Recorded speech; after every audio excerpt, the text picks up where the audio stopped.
I had an experience at a stoplight that made me realize that this was where almost all of my mental energy was going.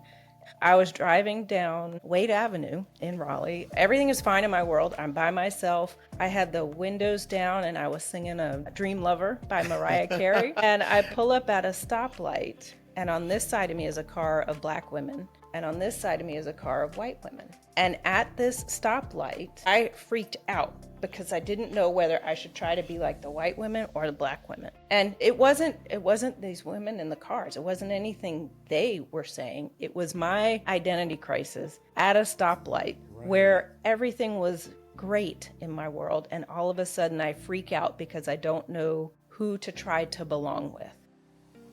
This is Uncommonly Remarkable. We have surprisingly casual discussions about the lives and notable accomplishments of community leaders, entrepreneurs, and everyday folks like you and me. Think of this podcast as an opportunity to learn something new and to pick up on an entrepreneurial tip or two through open conversation. I'm Artis Beatty. I'm a doctor of optometry and the chief medical officer for My Eye Doctor OD. Though we will inevitably touch on topics within my area of expertise, the opinions and conversations held here are separate from my work with My Eye Doctor. Welcome to the show. In this episode, we dive into the heart of belonging and the power of genuine connection. We're thrilled to welcome Wendy Gates Corbett, a trailblazer in organizational culture and leadership. Wendy's journey is a compelling and inspiring one. From her early life as an adopted child who grappled with the feeling of being different, to her extensive career in corporate training and presentation consulting, Wendy has transformed her personal experiences into a mission, creating workplaces where every individual feels seen, heard, and valued. In our conversation, Wendy shares insights from her groundbreaking work, including her role as an adjunct professor at Duke University, where she teaches tomorrow's leaders the vital skills of connection, respect, and protection. You'll also hear about her innovative research on simple, everyday behaviors that foster a sense of belonging to any organization. And don't miss out on learning more from her best-selling book, The Energy of Belonging, 75 Ideas to Spark Workplace Community, a practical guide packed with strategies to build inclusive environments. Let's get started on this transformational journey toward creating spaces where everyone truly belongs. Welcome, welcome, welcome. I'm so excited to have you here on the show today with me. Artis, I am so excited to be here. I am like giddy. We have so much to talk about. It's unbelievable because I have been thinking a lot about your book lately. Really? And I have been because there's been a little theme going through some of my shows, and it's very interesting for me to start to draw the line between some of the conversations I've had. So as an example, I had a conversation with a woman named Amy Vale. Who is the founder for the Cubs, which is a foundation for foster children. And one of the themes was the need for belonging for foster children and the need for safety, and that was kind of the building block for the Cubs. Wow. And as I was kind of going back and thinking about that conversation, reading your book and kind of thinking about it, I was like, man, this is going to come, and I didn't plan it that way. So this is going to be great. This is going to be great because you know how when you're going to be a podcast guest, there's a suggestion to listen to a couple of the podcasts. Yeah. And Amy's was one that I happened to listen to, and I was like, oh my gosh, like total fangirl. Oh my gosh, that is awesome. So we have a lot to talk about in terms of belonging and foster children. For me, belonging, my whole thing with belonging started with the fact that I'm adopted. So I was a foster child for the first 4 months of my life. So the web is more Yes. connected than I even thought about, right? So, it's very hard sometimes for me to figure out where's the best place to start. So often it's best in the beginning. So you've had a career that has spanned a long time. Yes. And belonging is where you are now. You worked with presentations and helping people. I laughed so hard. I something that you were either in or that I read, you said you were ridding the world of bad presentations. Yes, one slide at a time. So, can you talk a little bit maybe about your career journey? That'll help us kind of set the stage for the Mhm. rest of the conversation. Yeah, it is quite a windy journey, but it ends up where I'm supposed to be, and it actually now marries with a lot of my upbringing. So it all comes full circle. So I'm really excited to see where it goes from here. But career wise, when I was in undergraduate school, all through undergraduate school, I was completely convinced that I wanted to become a therapist. Oh, I was eventually going to get a PhD in clinical psychology. So I was a psychology major, and I just knew all through college that that's what I wanted to do. At the time in the early 90s, um, graduate programs wanted students that had some life experience. okay. So I spent 5 years doing substance abuse counseling with the idea that I would do this for a few years and make my graduate application stronger. Well, in that 5 years, what I discovered is that I didn't wanna be a therapist. Um, Sometimes that and happens, it right? well, I am so glad that it happened, but at the time, I felt like I had made a wrong choice Mm, because I had been so clear, yeah. and then I ended up being so burnt out, and my heart was just I could rationalize that, I needed to leave work at work, and a patient's success wasn't my responsibility, and a patient's relapse wasn't my responsibility. Mm, But my heart just, my heart couldn't do that. So I actually reached out to the professor who had been my advisor in undergraduate school. And I reached out to him and I said, I need some advice. I need some advising because I feel like I made the wrong choice. And now I'm wow. second guessing like every other choice I'm Right. making. So he said, "Well, Wendy, what do you really like about what you're doing?" And I said, "I really like training the new counselors because that was rewarding. I could see those skills develop, and those outcomes were usually more consistently positive. And I also was really fascinated with what I now know as organizational culture Mhm. because I worked for this treatment center for 5 years. I had the same boss the whole time, but there were 3 different executive directors because this is 3. 3 different executive directors because there was a merger of 2 treatment centers. So when I first started, there was 1 executive director, then the merger, there was an interim, and then they figured out who the new executive director permanent executive director would be going forward. Okay. Under all of those 3 leaders, the culture was really different. And I tuned into that and I got interested in what creates or what influences culture. So my advisor said, well, there's a whole field of psychology that studies the workplace. It's industrial and organizational psychology. And I was like, oh, Oh, yay. wow. Yeah. So it was training. Essentially, it's what I focused on was corporate training. And um, I got a master's in industrial and organizational psychology with a focus on training, with the idea of getting into corporate training. And I did. So I got a master's degree in organizational psychology. I describe it as organizational psychology because the industrial throws people off, Yeah, that myself makes sense. Yeah. included. And I spent 20 years working with um, technology companies running their client training programs. So once a company bought the software, it was me and my team that would help them take it out of the box. Got it. And so now you're in training programs, Mhm. and is this where you started to identify with presentation skills? Well, yes, and in part because when I envisioned getting into training, I was not a technology person. Mhm. But the first job that I got happened to be with a tech company, and so I just kept. I'm on this road. This is where I'll go.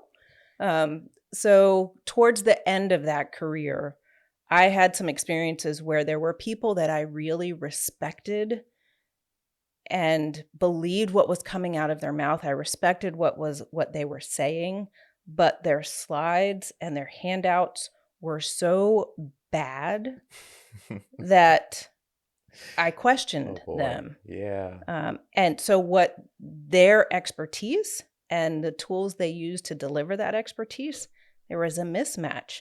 And what I remember about those people is their slides, their presentations. That's that mismatch. And once that happened that started happening, I started to see it everywhere because there are a lot of bad slides in this world. So I ended up deciding to create a business that would rid the world of that disconnect, because I decided that I want people who have a message and who have developed their expertise in delivering that message. I want their tools to match the quality of their tools, to match the quality of their message and the quality of their expertise. Absolutely. Mm-hmm. And you know, that's it's such a tragedy when you have a great message and that you're trying to deliver and people are distracted from the message by what Exactly. you're Mm-hmm. supporting the message with, right? Exactly. And so, you know, like, and it makes me laugh because I think about my slide presentation skills. Like if I'm making the slide, it's probably not going to be that great because I'm a blank slide kind of guy. Mm-hmm. Like, because I really want to be able to tell the story Mm-hmm. and talk about what's important without necessarily having a lot of things there.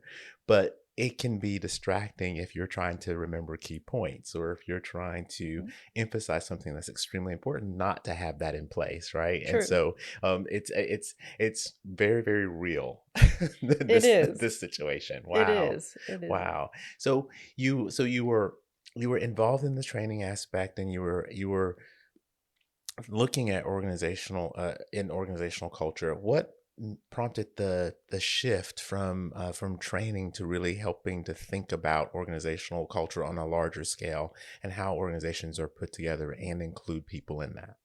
Well, as I was getting my master's degree, I did a lot of studying about organizational culture. And then my first job in the tech space, I kind of put all the organizational culture stuff on the back burner. Um, Okay. so, um, as I started progressing in my career doing presentation consulting and presentation design and training, I decided I wanted to niche and focus on supporting professional speakers, because my thought was I could help make the world a better place by helping people who had a motivational message help their message land more strongly.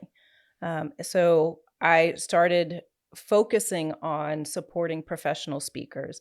I actually joined a Toastmasters club with the idea that I wanted to be a fly on the wall. So there was Wow. a particular Toastmasters club in the area that focused on professional speakers or aspiring professional speakers. So I joined this Toastmasters club really because I wanted to better understand my client and the process they were going through as they were honing their message and trying stuff out and figuring out, coming to their final, the final delivery. Yeah.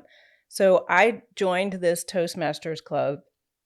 I had been a member of it for probably about a year. Okay. And literally every week there was a clipboard that was passed around. Who wants to speak next week? Who wants to speak next week? Every time I got the clipboard, I just passed it on to the next person. And it was at the year mark where somebody said, "It's your turn to speak, Wendy. You can't just be a fly on the wall here." So I started working on a presentation that started telling my personal story about belonging. Okay. So this Toastmasters Club did a showcase once a year where several of the members, several of the speakers, we did a public presentation. We did a public show, and I was one of the speakers one year. And then I got a gig from that presentation, and I started speaking about telling my story about belonging and um, how I spent a long part of my life, most of my life at the time, were not questioning whether I belonged. Well, let's talk about that Mhm, just a little bit because, and this is where I think my conversation with Amy really does correspond, mhm, right? And so, in that conversation, I learned a lot of things that I really didn't understand, like the need for stability, the feeling of safety, feeling like you actually belong. We even talked about that children need 8 to 12 hugs a day, and yes. and how important that is for development. And so, in your case, how old were you when you were adopted? I was adopted at 4 months old. At 4 months old. Mhm, Okay, so you were in foster care prior to that, mhm, and then you were adopted. mhm. So, um, did you know you were adopted? When did you learn you were adopted? I've always known I was adopted. Okay. So I'm biracial. My biological mother is white. My biological father is black. Okay. I was given up at birth. And so from birth to 4 months, I was in foster care. My adoptive family, if I refer to my mother or my father, they are my adoptive father. And Hmm. I say that only because sometimes people question. Sure.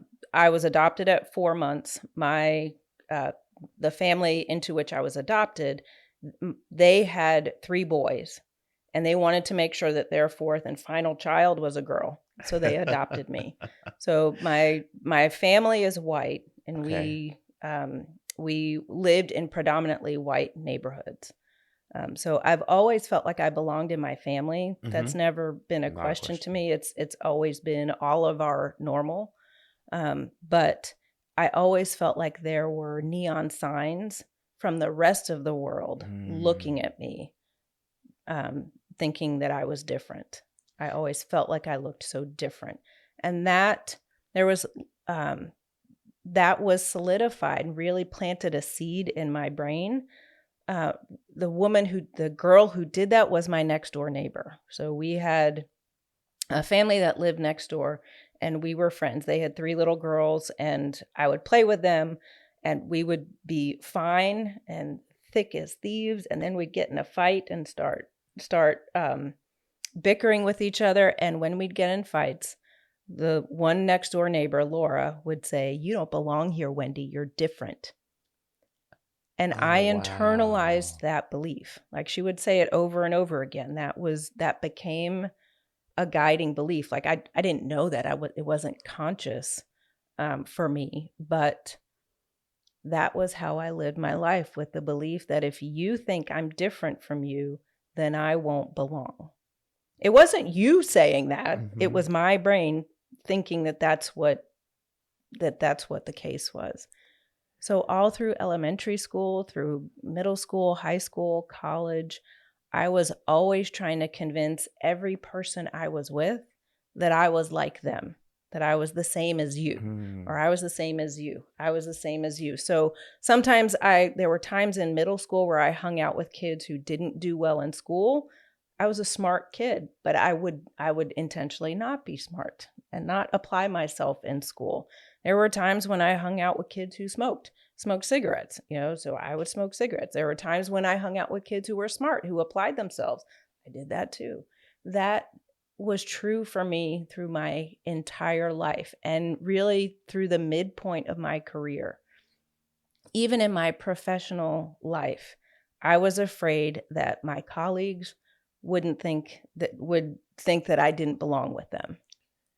That's such a powerful story. And I think it is something that resonates with a lot of people, no matter who they are, Hmm. right? Because I think there's a amount of wondering if you do belong Hmm. and then trying to figure out how to make it so. Right. And I remember being in elementary school and doing some of the same things, right? Hmm. So I was in some of in my town or in North Carolina where I grew up, and so there was the academically gifted type of program, Hmm. and I remember qualifying for that program and going home and telling my parents that I'm not sure that I don't want to do that Hmm. because I wasn't sure that I was gonna be accepted by the other kids that were in that program. Mm. And I can think of lots of other times during growing up into Right. adulthood, career wise, Hmm. where that is a driving thought. Yeah. And you spend an enormous amount of energy trying to figure out how to make it work, right? Yes, the amount of energy, that is so true. But that was my normal. Like, I didn't know any different, that I was always spending mental energy Hmm. first gauging whether looking for cues from you, and then if I did feel like I belonged, then I had to remain on high alert to make sure that was still the case. I didn't realize how much mental energy I was spending guarding, on guard, Yeah, and yeah. continually monitoring my environment. I had an experience at a stoplight that made me realize that this was where, like, almost all of my mental energy was going. And there was nothing major happening. It was not a traumatic experience. I was driving down Wade Avenue in Raleigh. Everything is fine in my world. I'm by myself. I had the windows down and I was singing Dream Lover by Mariah Carey. And I pull up at a stoplight, and on this side of me is a car of Black women, and on this side of me is a car of white women. And at this stoplight, I freaked out because I didn't know whether I should try to be like the white women or the Black women. And it wasn't these women in the cars. It wasn't anything they were saying. It was my identity crisis at a stoplight where everything was great in my world. And all of a sudden I freak out because I don't know who to try to belong with. Wow. And that was the experience that led me to discover just how much mental energy I was spending trying to convince the rest of the world that I'm just like you. And at that stoplight, there was a voice in my head that said, "What about me, Wendy?" It was the first time I had heard that voice. Wow. So pulling away Wow. from that stoplight, I started to listen, to try to learn to listen to that voice and not the voice that says, "You don't belong here, you're different." Wow. Yeah. That's incredible, because I don't know, it's very hard to think about those formative moments Mhm. and really accept them in the time, right? So, you can often look back and say, "Oh, that was a fork, and I made a Mhm. decision, and that took me where I was going to go." Mhm. You don't always get to recognize those things in the moment like that, and so it's much more powerful when you can actually look at it and say, "I I've got to figure out how I go forward," right? Yeah, exactly. So as I pulled away from that stoplight, and since then, I still have the voice that says, "You don't belong here," and that you have to be the same as artists in order to belong. But at those times, I try to listen to the "What about me?" message and me, because I know that it's not you saying that. I know that Hmm. it's not you. That message isn't coming from you, it's coming from me. So I'm working on, and I'm doing pretty well right now, but I'm working on listening to that voice more so than the other one. And as I started doing that, the more I listen to that voice, the more I blossom. And the more energy I have to be who I am Hmm. and not who Hmm. I think you think I should be. And any of all of that mental turmoil. And it is so freeing. You mentioned the Yeah. amount of mental energy that we spend on making sure we are safe. Yeah. Yeah. So, if you think about that in the around organizational culture, then I think in the book you have three pillars, Hmm. right? Hmm. And there are a number of I'll call them tactics or things Hmm. within those pillars that organizations can do. Some of them immediately to help people stop thinking so much about, do I belong, and trying Hmm. to make themselves fit in, but open the organization towards that. Hmm. So we certainly want to talk about those. I It's very interesting for me because we started doing engagement surveys in our organization many years ago, Hmm. and we recently did a post-COVID engagement survey, and then we've done another one in 2024. And one of the things that's amazing about our culture, because as you know, because we've known each other for a long time now, our organization grows by acquisition. So Hmm. we integrate other practices Yep. into our organization.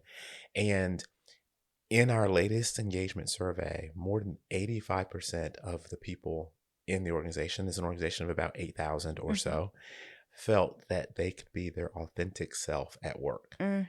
And and we just got that result back, and which is That's again how these things are wonderful. starting to come together for me, Yeah. because that is definitely a sign that people have a sense of belonging in the Yeah. organization. So we when we talk about those pillars, we have respect and protection Hmm. and Connect. connection, Hmm. right? Yeah. So let's talk about those, and let's talk about some of the things in each one of those categories that maybe people don't think about or should be thinking about more closely. Okay.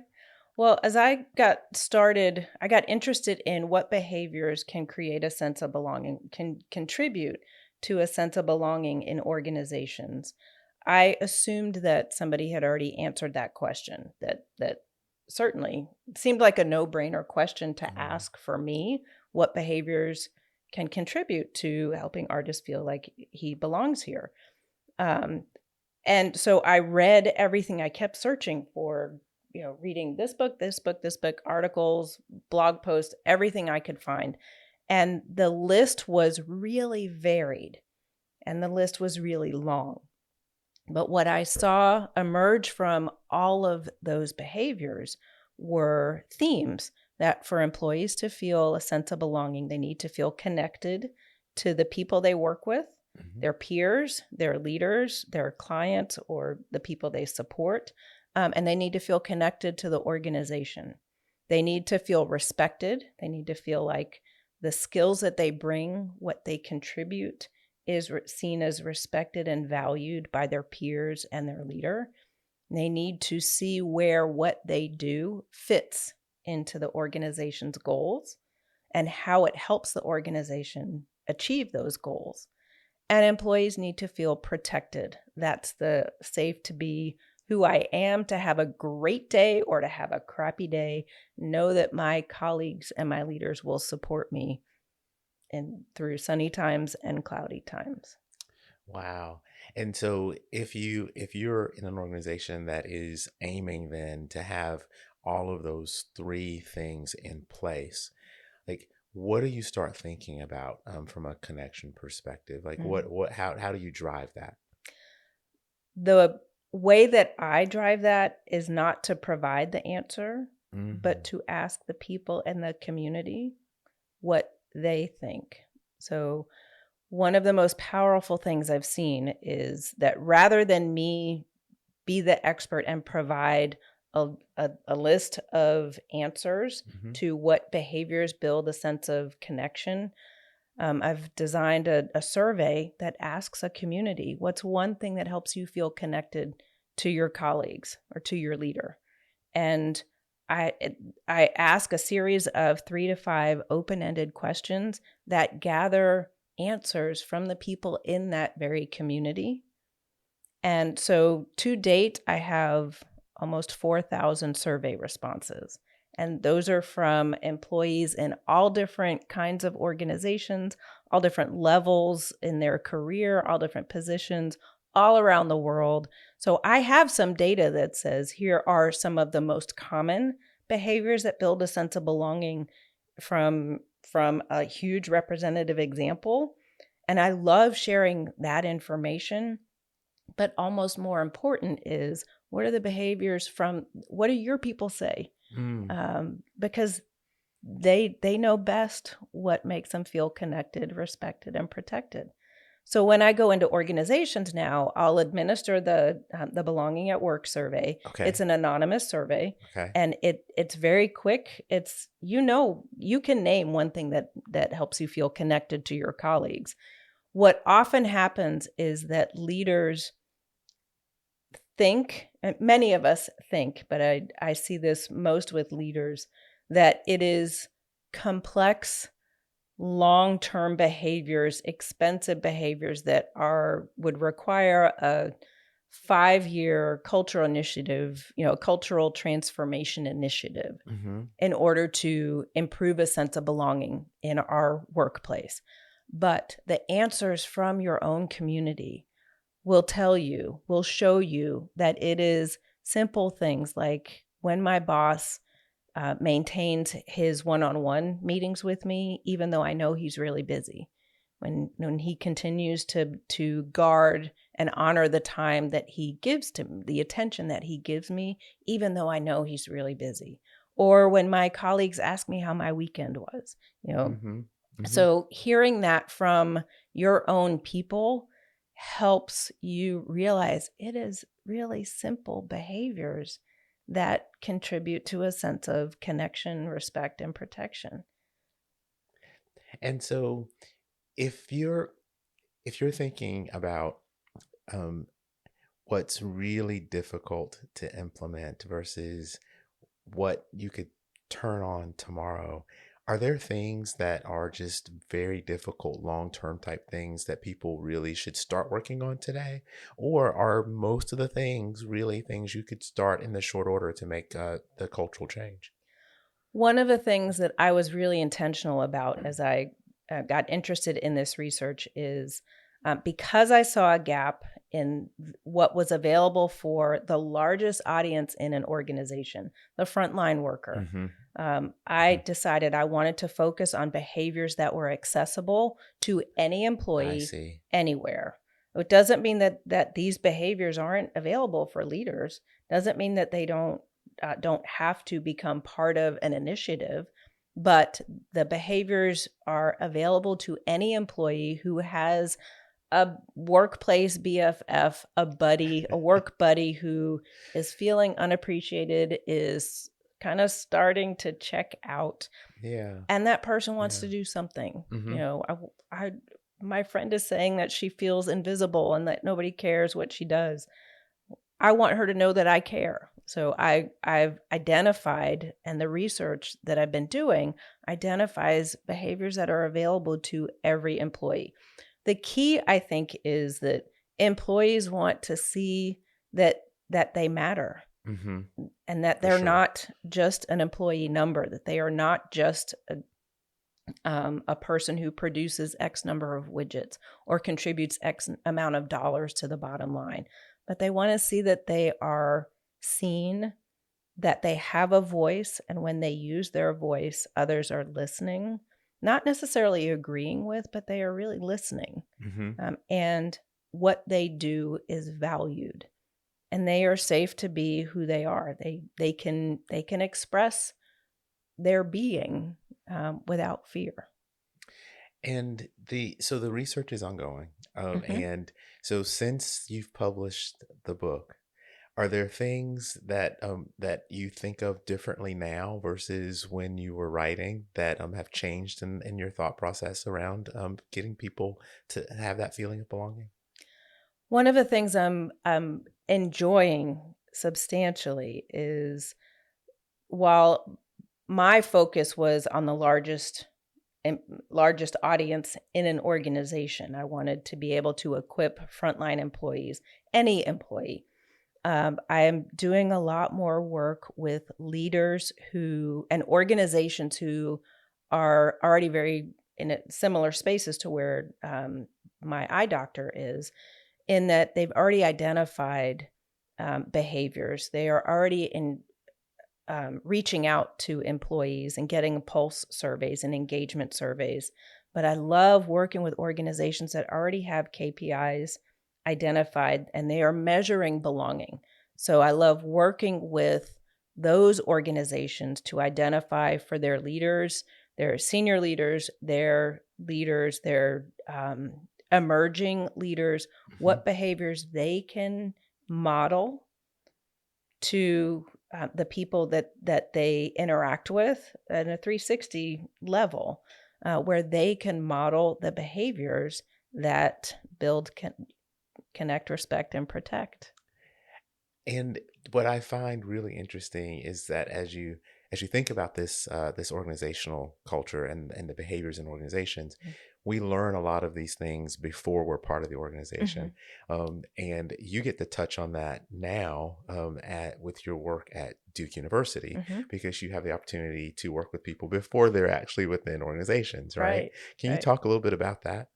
Yeah, it's a lot of fun because in this case, I'm an adjunct professor. I teach leadership and management in high tech industries as part of Duke University's graduate engineering programs. So the class that I teach is a core class for all of the engineering graduate programs.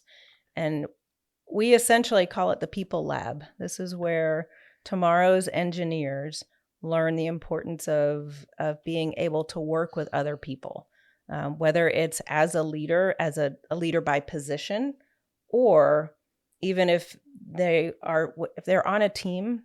So much of the work that we do today is as a team member, whether they are a team lead Yeah. or a member of a team. Essentially, it's being able to get along with other people, Yeah. to lead them, to influence them, to listen, and to be able to handle conflicts or disagreements as they Mm. come up. Mm. That that is essential. I mean, it's what we face every day Mhm. whenever we're dealing with people that we work with, but even people that you're not working with that you're encountering, right? Right. It's highly unusual, though, I would think, that a program that is designed for engineers would include this piece. Mhm. Um, how did this all come about? Because it just seems like it may be unique in the country, in the realm of educational opportunities for engineers. Mhm. Well, it is one of the few programs that has this as a core class. Hmm. So my understanding is that one of the programs at Duke is the Master's in Engineering Management. It's kind of business school meets engineering, and Okay. it's designed for people who know they want to be on a manager track or a leader track, or um, uh, potential entrepreneurs. So who will have to be interacting with people. And in that program, that's where my class started, and it makes I sense see. in Yeah. that program. What the administration found is that the students from the Masters in Engineering Management program were getting hired more quickly, they were getting promoted more quickly, and they were seeing more career success more quickly. So the other graduate programs said, well, we want our students to have that kind of success. And so it became a, a core class for all of the engineering graduate programs. Well, that's pretty incredible. Mhm. That's pretty incredible. And it's a skill set that it really does not come naturally. Mhm. You have to think about it. You have to work on it. Right. You have to practice, right? Yes. And so having that as an opportunity while you're learning your profession Mhm. is an amazing opportunity to have. It is, and it's funny because I actually exclusively teach students who are not in the engineering management program. So I have the students who are in all of the other Oh, I engineering see. Uh-huh. graduate programs. And for them, as a required class, some of them may have wanted to take the class, but many of them probably would not have chosen to take this class. So it is fun to see throughout the semester their understanding of just how much people skills come into play in as they are being interviewed for internships, for jobs, as they are dealing with teams. A lot of the work that they do in my class is team focused. Hmm. So we're dealing with competing priorities and competing schedules, and uh, you know ha- they get a lot of practice in dealing with it, and they start seeing that they have to interact with people and learn how to influence people in lots of ways. So they realize how important and far reaching the Yeah. skills that they are learning really are. So, we are living now in a world where there's kind of a push-pull Mhm. around how people helping people belong and be part of a team, whether Mhm. that be organizationally or societally, Mhm. right? And in this conversation, it's helped me to think about there's also two pieces to belonging is just there's the self piece, like Mhm. the piece that I need to work on for myself so Yep. that I understand how I do belong or fit into whatever it is organizationally or into that societal piece. And then there's the piece that others need to do in order to make sure that they are providing the right environment or Yeah. at least um, let's call it a non-hostile environment for people to be able to become part of that world, right? Yeah. Yeah. And so, in a world that's where we are, where we're kind of push pull, things kind of shift one way and then radically shift the other. If I'm an individual and I am thinking about how to address belonging within myself, what are some of the things I should think about? Couple of things that I think about when I walk into a situation and all of a sudden have this wave of, "Oh, I don't know if I belong here." I think about connecting. I have just in the last few months um, tapped into connect, respect, and protect from an inward focused Hmm. approach where I can, if I walk into a situation and get that wave of questioning whether I belong here, I can connect with my own core values, and that helps me feel more rooted. Where I find that I start questioning whether I belong when I start thinking more about what I think you're thinking. Hmm. When I start Hmm. climbing into your head or anybody else's head, I start questioning whether I belong. And so for me, connecting with my own core values and my own core helps me sort of climb back into my own head, and not. But some of it might be comparing. You know, comparison often is if I start comparing myself to other people in the room, all of that. Ugh, not a lot of good can Good does come not from, come yeah, from that, right? exactly. Yeah. So connecting to my own core values and my own shifting my focus inward. I think about doing something to soothe my spirit. Um, Oftentimes, like I am a confident person. I am a confident woman, and so sometimes when I get this question of do I belong, I could bop myself over the head. Come on, Wendy, you're a confident person, So I could bop myself and jump, um, berate myself for why are you worried about what other people? But at that time I need to soothe my spirit and say Yeah. it's okay. Everybody wants to belong, and we sometimes question whether we belong. It is okay to do that. So I do something to soothe my spirit. I think about. I often will ask myself questions like, "Is that really true? You know, really? Is it?" And not a judgy, not like a "Come on, really, Wendy," Right. but "Is it really true that these people are looking at me?" Because they're not. Yeah. They're not. It's the hardest thing. It It is really is. hard sometimes to realize that that's not the case, right?